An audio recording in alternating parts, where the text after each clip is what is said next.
اور ہم مزید ہم لوگ کو تیز کریں گے.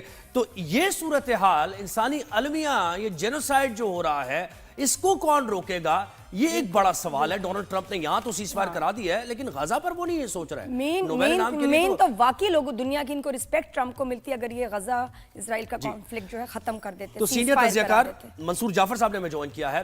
منصور صاحب بہت شکریہ، آپ نے ہمیں وقت دیا. سر یہ بتائیں کہ غزہ کا معاملہ تو جو کا تو ہے، بلکہ زیادہ ایگریشن سے اسرائیل وہاں پر اٹیک کر رہا ہے، لوگوں کو مار رہا ہے. تو یہ کس طرف جائے گا معاملہ؟ سب کی نظر ایران پر چلی گئی تھی، مڈل ایسٹ پر چلی گئی تھی، لیکن وہ تو اپنے مشن پر کام کر رہے ہیں اسرائیلی. بالکل جی بہت شکریہ جی. میں سمجھتا ہوں جی اگر اس مڈل ایسٹ کا کوئی فلیش پوائنٹ ہے تو دیٹ از پیلسٹائن اور غزہ.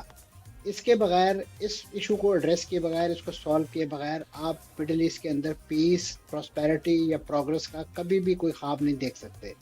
یہی وجہ ہے کہ اس وقت جو سب سے زیادہ میں سمجھتا ہوں جو کیجویلٹی سفر کی ہے اس ایران اور اسرائیل کی مدبھڑ میں، جس میں یقیناً امریکہ بذات خود شامل ہو گیا تھا، تو وہ غزہ کے ایشو کو ہوئی. تقریباً یہ 12 دن کی جنگ میں اسرائیل نے صرف اور صرف ان کے نام نہاد جو امدادی مراکز ہیں خوراک کے لیے، وہاں پہ جمع ہونے والے خوراک کے حصول کے لیے، کھانے کے حصول کے لیے تقریباً 600 لوگوں کو جو ہے 12 دنوں کے اندر جو ہے وہ شہید کر چکا ہے.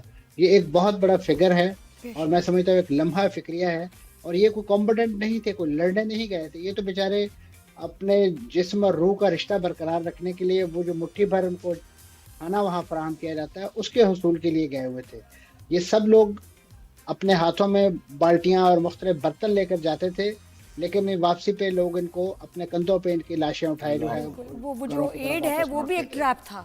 یا یہ کہ ایڈ تو کیا، جو بھی بیچارے یہ جاتے ہیں اپنے اناج لینے، یہ ایک ٹریپ ہے. ان کو پتہ ہے کہ اوپن میں آئیں گے اور ہم ان کو جو ان کا نشانہ جو ہے کو بنا سکتے ہیں. جی اس میں وہ سارے نہتے ان آرمڈ ہوتے ہیں، کسی قسم کا ان کے پاس کوئی اسلحہ، کوئی حتیٰ کہ ڈنڈا تک کسی کے ہاتھ میں نہیں ہوتا.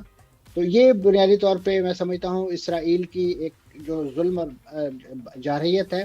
اور اس طریقے سے اس وقت امریکہ کا اس پہ خاموش رہنا، اور یہ ڈونلڈ ٹرمپ صاحب کا وہ جو ابتدائی بیان تھا جب وہ صدر بنے تھے کہ میں جو نئی جنگیں شروع نہیں کروں گا، میں جنگ بندی کرواؤں گا، اور خاص طور پہ انہوں نے بڑا جلدی میں جو ہے غزہ کے اندر جنگ بندی کا ایک اعلان کروایا.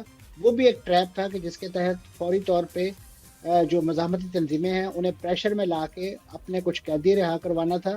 اور وہ قیدی جیسے مختلف مراحل میں رہا ہوئے، اس کے بعد جنگ بندی جو ہے دوبارہ جو ہے ایک فل فلیج وار کی شکل اختیار کر گئی. اور آپ نے دیکھا کہ اب تک جو ہے اسرائیل اور امریکہ جو ہے اس جنگ بندی کے حوالے سے کسی بھی سنجیدہ ایفرٹ جو ہے اسے کامیاب نہیں ہونے دے رہے.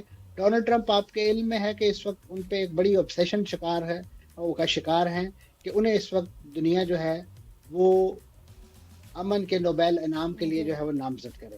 میں سمجھتا ہوں کہ اگر انہوں نے حقیقی معنوں میں اس ایوارڈ کے لیے اپنے آپ کو کوالیفائی کرنا ہے تو ان کا جو ایک ٹیسٹ ہے وہ اس غزہ کے اندر جنگ بندی کے حوالے سے ہے کہ یہاں پہ معلوم ہوگا کہ ان کی ایک فون کال جو ہے وہ کتنی مؤثر ہوتی ہے. کیونکہ وہ یہ تو بہت دعوت کرتے ہیں کہ میں نے اسرائیل کو فون کال کی اور یہ جنگ بندی، اور میری فون کال پہ ان کے طیارے واپس چلے گئے. اگر تو آپ اس قدر زیادہ ریموٹ کنٹرول طریقے سے اسرائیل کو چلا رہے ہیں، بلکہ حقیقت بھی یہی ہے کہ جیسے ہی آپ کے بقول یعنی ڈونلڈ ٹرمپ کے بقول آخری 2 دنوں میں مار پڑنے لگی بہت زیادہ اسرائیل کو، تو ان کی بہت زیادہ چیخیں جو ہیں نیتن یاہو کی. سر مجھے یہ بتائیں کہ آپ نے اسیس کیا کیا ڈونلڈ ٹرمپ کا خاکہ کیا ہے ان کے ذہن میں غزہ میں امن کا؟ پیلسٹائن اور اسرائیل کی جنگ کے خاتمے کا خاکہ کیا ہے؟ یعنی فلسطینی نکل جائیں سارے تب وہ سمجھیں گے کہ ہم نے یہ ہمیں کلیئر نہیں چاہتے کیا ہیں.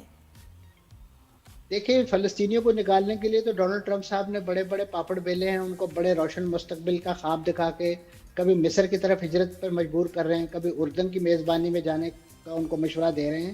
لیکن یہ فلسطینیوں کی زمین ہے، وہ اس زمین کی آزادی کے لیے لڑ رہے ہیں. یہ کوئی دنیا بھر سے لائے ہوئے یہودی آباد کار نہیں ہے کہ 4 بم گرے ہیں صرف اور صرف آپ کہہ لیجئے ایران کی طرف سے تو انہوں نے اپنا بوریا بستر گول کیا ہے. یا تو وہ زیر زمین سرنگوں میں جا چکے ہیں، اور یا وہ روشن مستقبل کا خواب ساتھ ہی لیے جو ہے ان ملکوں کو واپس لوٹ گئے ہیں کہ جہاں سے ان کو زبردستی لا. یہ فرق ہے بنیادی طور پہ فلسطینی عوام کا اور اس نام نہاد طور پہ یہاں پہ لا کے بسائے ہوئے اسرائیلی شہریوں کا. اور اس وقت اگر آپ ڈونلڈ ٹرمپ کا کوئی پلان، تو ڈونلڈ ٹرمپ بنیادی طور پہ جس طریقے سے अपना जो निज़ाम हुकूमत चलाने के या निज़ाम ममलकत चलाने के आदी हैं, वो मेरा ख्याल अब तक तो दूसरी बार वाज़े कर रहे हैं कि वो किसी सिस्टम में तो बिलीव नहीं करते। यानी यहाँ पे अगर उनकी कोई कांग्रेस उनके खिलाफ कोई मुआवजे की कार्रवाई करती है तो उसे भी एक साजिश करार देते हैं। अगर उनका मीडिया उनको ये आईना दिखाने की कोशिश करता है कि आपने तो बड़े बम्बार तैयारे इस्तेमाल किए थे B-52, लेकिन वहाँ ज़मीन पे तो कोई इतना नुकसान नहीं हुआ, तो वो उस मीडिया को जो है नंगी गालियाँ जो है वो देते हैं और उनके खिलाफ इस कदर गलीज़ ज़ुबान इस्तेमाल करते हैं कि वो मैं समझता हूँ किसी भी कौमी टीवी नेटवर्क पे, इवन अमेरिका के नेटवर्क पे भी नहीं चलाई जा सकती।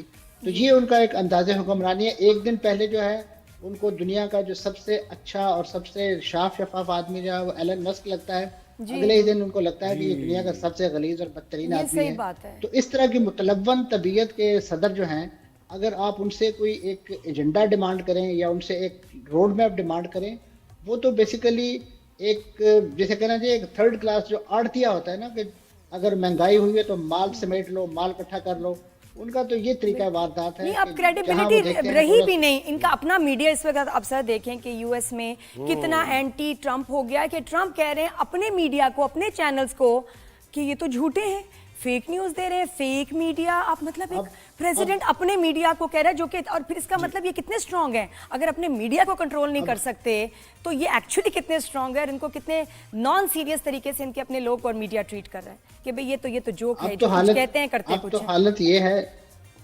मिस्टर, अब तो हालत ये है कि डोनाल्ड ट्रंप साहब का जो व्हाइट हाउस है वो एक ट्रेंड चलाने का सोच रहा है कि जिसमें ट्रस्ट, यानी एक ट्रेंड चलाया जाएगा कि ट्रस्ट ट्रंप। यानी इस वक्त अमेरिका का सदर जो है वो एक ट्रस्ट डेफिसिट का शिकार है अपने ही अवाम के अंदर, अपने मीडिया के अंदर। उस डेफिसिट को कम करने के लिए सोशल मीडिया का सहारा लिया जा रहा है। वो सोशल मीडिया के जो माजी में खुद डोनाल्ड ट्रंप साहब का अकाउंट जो है वो डिलीट कर चुका है, क्योंकि वो जिस अंदाज से वहाँ लोगों को धमकियां दिया करते थे, ममालिक को धमकियां दिया करते थे, तो उन्होंने कहा कि आप तो हमारे वो जो कम्युनिटी गाइडलाइंस है उसकी खिलाफ वर्जी करती। तो उन्होंने अब अपनी एक दुकान खोल ली है ट्रूथ सोशल के नाम से, और वहां से वो जो है ये सारे सर बड़ी ये डिबेट हो रही है आजकल। तज्जियाकार ये कह रहे हैं, बहुत से सीनियर तज्जियाकार जो यूएस में भी रह चुके हैं, वो ये कह रहे हैं कि ट्रंप के जाने का वक्त आ गया है।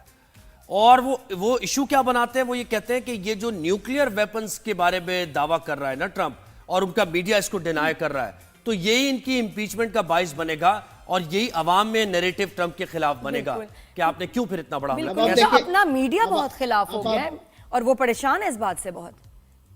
देखिए जी, उनके जो अपने स्टेट ऑर्गन हैं, उनकी जो इंटेलिजेंस चीफ थी तुलसी गबार्ड, जब उन्होंने इससे पहले ये बयान दिया कि एक माह पहले बयान दिया कि हमारी जो इंटेलिजेंस रिपोर्ट ये कहती है कि ईरान के पास जौहरी हथियार नहीं है, बिल्कुल, तो उन्होंने उस रिपोर्ट को भी मुस्तरद कर दिया। अब दोबारा जब उसी इंटेलिजेंस रिपोर्ट ने जो लीक हुई है बुनियादी तौर पे, जो कांग्रेस को सबमिट की गई है और वहां से मीडिया को लीक हुई है, उसमें जब कहा गया कि इस वक्त है वो एक मुख्तलिफ मौक़िफ़ पेश किया गया, तो डोनाल्ड ट्रंप साहब जो है उस रिपोर्ट को दुरुस्त मान रहे हैं। यानी एक रिपोर्ट जो उनके मौक़िफ़ के खिलाफ जाए उसको वो दीवार से दे मारते हैं, और दूसरी रिपोर्ट जो है उसको वो लहरा के जिस तरीके से वो अपने दस्तखत वाली फाइलें इंतहाई भोंडे अंदाज में अपने एग्जीक्यूटिव ऑर्डर साइन करने के बाद दिखाते हैं। तो ये उनका तरीका हुक्मरानी है, ये दुनिया मकाफात अमल है ना। ये बाइडन को जिस तरह ठट्ठा किया करते थे उनकी उम्र के हवाले से या उनकी ज़हनी हालत के हवाले से, तो आपने लेटली देखा होगा खुद भी 2 बार जहाज की सीढ़ियों से ठुड्डा खाते हुए हाँ, बिल्कुल ऐसे। जी अच्छा, मुझे ये बात बताएं कि इसराइल के बारे में जो बयान ट्रंप के आ रहे हैं ये भी बड़े हैरान कुन है। यानी ऐसा कभी नहीं हुआ कि यूएस प्रेसिडेंट ने ऐसे बयान, उन्होंने कहा कि इसराइल ने बड़ी मार खाई है आखिरी दिनों में और नेतन्याहू ने मेरी बात नहीं मानी है, मुझे बड़ा इस पर गुस्सा है। तो ये जो इसराइली लॉबी फैसले लेती है यूएस में, क्या आपको लग रहा है कि यहां भी दूरियां कुछ हो रही हैं? देखिए जी, इसराइली लॉबी तो सिर्फ और सिर्फ उस वक्त इनकी प्ले करती है ना जब इनका इंतखाबात का फंड इकट्ठा करना होता है, तो वहां पे एक दौड़ होती है और वहां पे एक दूसरे से बढ़कर जो है इसराइल नवाजी और उसकी बिल्कुल ऐसे की जाती है। अब ये जो डोनाल्ड ट्रंप साहब फरमा रहे हैं जी, मुस्तफा हमारा खत्म हो गया, Sorry, break का आपसे भी दोबारा time, हम आपको लेंगे, इनवाइट करेंगे और उसमें फिर बात करेंगे इन मामलों पर।